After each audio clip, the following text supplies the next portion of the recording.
Yeah.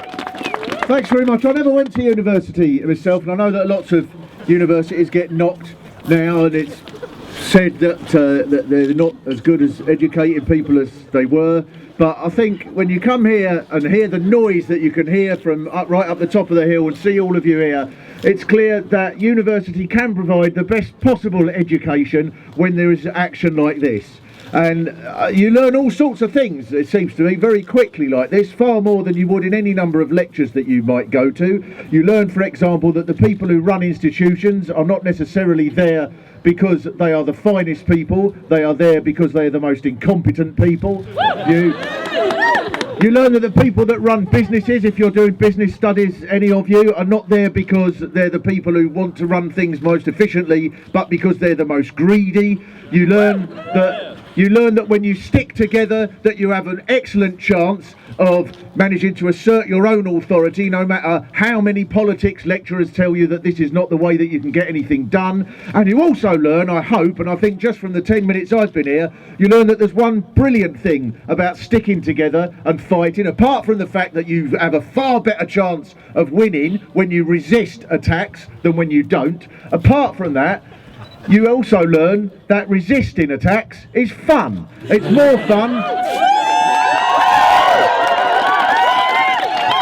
It's more fun than staying at home and screaming at the television and yelling at George Osborne. I'm all for that. That is reasonable fun. But it's much more fun to get hundreds of you together, to stand in buildings and shout and yell and have banners and get lots of people together and get support from trade unions and support from the very, very many people who will back action like this. And very, very many people will back action like this for all sorts of reasons. Because it's pretty clear to a lot of people that when the management, when the institution of a university like this says that they're doing what they're doing for efficiency, very many people who've never been to a university can understand that big business and efficiency aren't two things that necessarily go together all that well. If they're saying, well, we're going to put the catering out to private business, because that makes sense, because private business, food, what could possibly go wrong?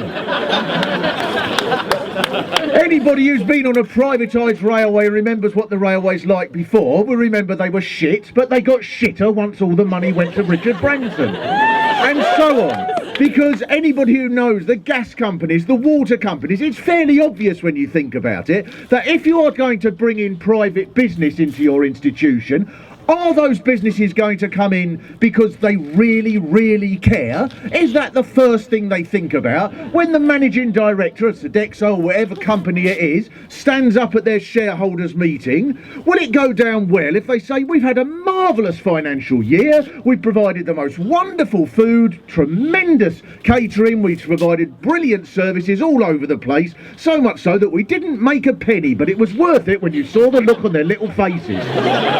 Is that something that would go down well at the annual general meeting? Of course not. What goes down well is we couldn't give two shits what services we provide, but we made it a big shed load of money. That's what goes down well with big business.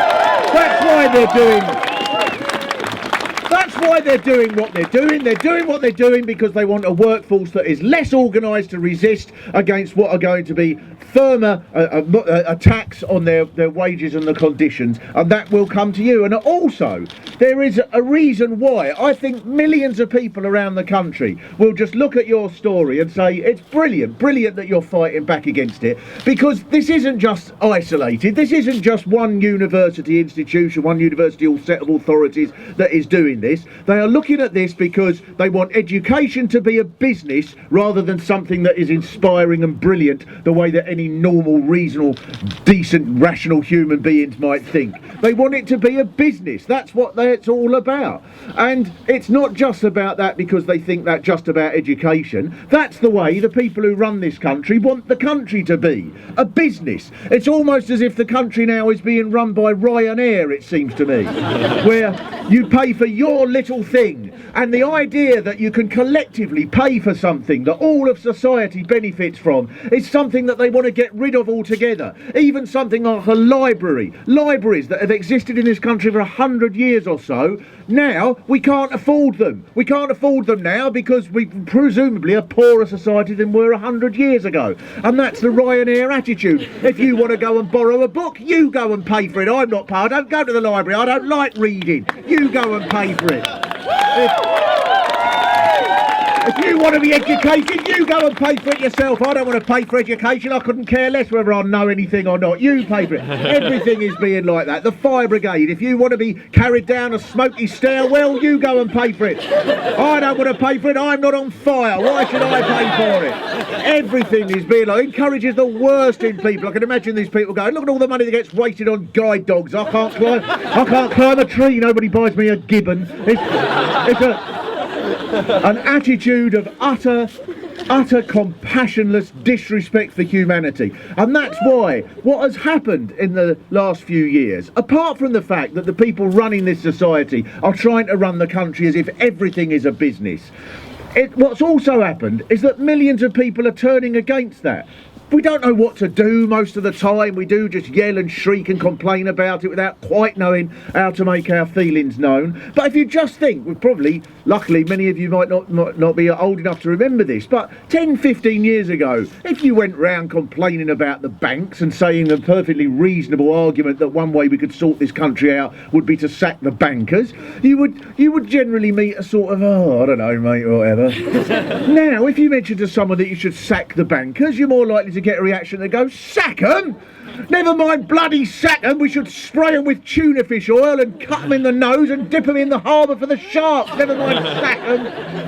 Strip their skin off and cover 'em with marmalade and put 'em in a wasp's nest. I'll give you fucking sack 'em. And that's a perfectly reasonable, rational argument to put forward, because if anybody ever asked you, well, what are we going to do? Who is going to pay for all of this then if we don't privatise the catering and every other aspect of education? Who is going to pay for it? The answer is that we're not all in it together, that there are some people, a handful of people at the top of this society who are continuing to make a fortune, to make themselves even richer at the expense of the poor, all the time that they are conducting the most appalling attacks on the very poorest people in society. That is continuing to go on now. That there are £90 billion a year in this country that is avoided from tax by the very richest people like Philip Green, who conveniently hand tens of millions of pounds a year to their wives. He puts it in the account of his wife, who then puts it in an offshore banking account, so that they don't pay a penny tax. People like Starbucks, who have earned tens of millions of pounds and not paid a penny tax. These people between them manage to swipe £90 billion a year. It's worth remembering that figure every time they complain about the people with the blinds drawn and the people who've got one spare room and they're clawing all the housing benefit off the rest of us. All of the time that they're attacking the poorest people and saying we've got to take £10-20 off their income a week that's going to leave them absolutely destitute. Where are we going to get the money from? That these richest people in society are not only rich, it's not as if they were poor before, it's not as if 20 years ago the rich were actually poor as they tried to make out. They are swiping more than ever before, and that is why millions of people, I think, when they see your story, they will support it, because not only are you standing up for what is right, but you are giving some sort of indication of what we can do, how we can oppose the attacks that are coming, that we don't just have to sit there and yell and grumble and complain about it down the pub. We can get out and do something, and that is why it is an absolute honour and a privilege to be able to come down and speak to you today, because I think you are tremendously inspiring in what you're doing. Thanks very much.